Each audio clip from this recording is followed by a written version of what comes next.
Hello class, welcome to my class. I'm Wasim Bano and today we will discuss about our third chapter, Why the Sky is So High. आप लोगों ने कभी अपने दादा दादी से कुछ ऐसे सवाल पूछे हैं कि समुद्र इतने गहरे क्यों होते हैं, सागर का रंग नीला क्यों होता है? हम सबके दिमाग में, जब हम छोटे होते हैं तो हम सबके दिमाग में बहुत सारे सवाल आते हैं। आसमान नीला ही क्यों है, ठीक है, और इतना सारा पानी सागर में कैसे आता है, ये सारे सवाल। ऐसा ही एक सवाल किसी के दिमाग में आया था कि आसमान इतना ऊंचा क्यों है।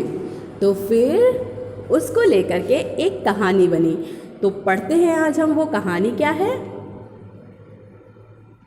Long, long the sky was not so high. It was quite low. You could easily stretch your hands up and touch the sky.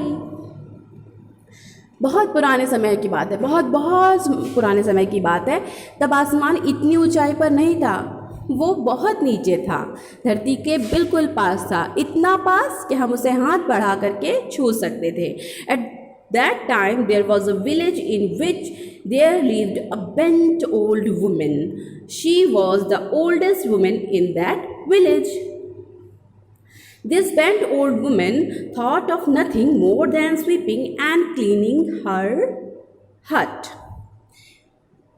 उसी समय पर जब आसमान नीचे हुआ करता था, एक गांव में एक बूढ़ी महिला रहती थी, एक बेंट वुमेन यानी कि एक कुबड़ी औरत। कुबड़ होता है ना, और जब औरतें बहुत झुक जाती, बूढ़ी औरतें बहुत झुक जाती तो उनकी कमर का हिस्सा नहीं बढ़ जाता है। देखिए कैसे, आई एम शोइंग यू। ये देखिए, ऐसी होती ना बूढ़ी औरतें जब झुक जाती हैं, उनको दर्द होता है, उनकी हड्डियां जो है धीरे धीरे क्या होने लगती हैं, घिसने लगती हैं, तो वो झुकने लगती हैं। और झुकने लगती है तो उनकी कमर का एक हिस्सा जो होता है जहाँ से वो झुकती हैं, वो थोड़ा बाहर की तरफ निकलने लगता है, तो इसको हम कहते हैं कुबड़, ठीक है। तो एक गाँव में उस टाइम पर एक महिला रहती थी, कुबड़ी महिला। वो उस गाँव की सबसे बूढ़ी महिला थी, ठीक है।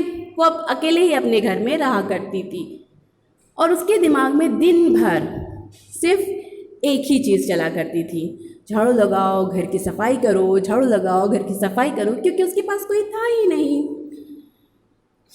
It was a hot summer day. The land was dry. There was dust everywhere. All the villagers were coughing and sneezing.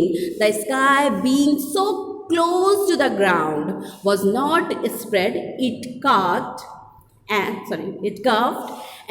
sneezed. गर्मियों का एक दिन था।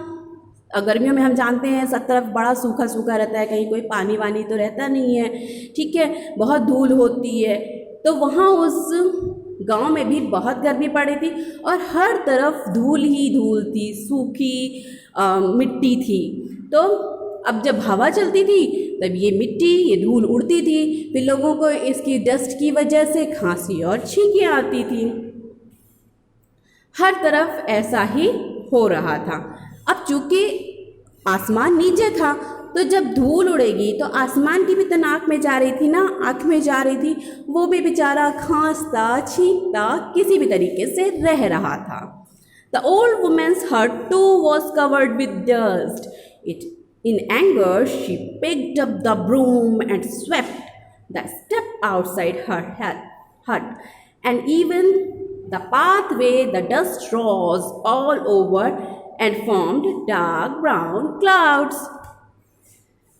अब वो बूढ़ी कुबड़ी औरत वो क्या करती बेचारी, वो थक गई थी। वो सोच रही थी कि कब से हो गया है, साफ नहीं कर पा रही हूँ मैंने बताया था वह सफाई करती थी। अब जब डस्ट उड़े तो उसका तो पूरा घर ही धूल धूल हो चुका था, उसके घर के आसपास भी सब कुछ धूल से, डस्ट से ढक गया था। बड़ी गुस्सा हुई वो उठी, उसने अपनी झाड़ू उठाई और अपने घर को साफ करना शुरू किया। और इतना ही नहीं, अपने घर के बाहर निकल के भी उसका जो आसपास का एरिया था वहाँ भी झाड़ू लगाना शुरू कर दिया आंगन में। अब जब वो झाड़ू लगा रही थी तब क्या हुआ, धूल और तेज़ी से उड़ने लगी। और जब धूल उड़ने लगी तो धूल उड़ते उड़ते आसमान तक भी पहुंची और धूल ने पूरे आसमान को कवर कर लिया। फिर क्या हुआ,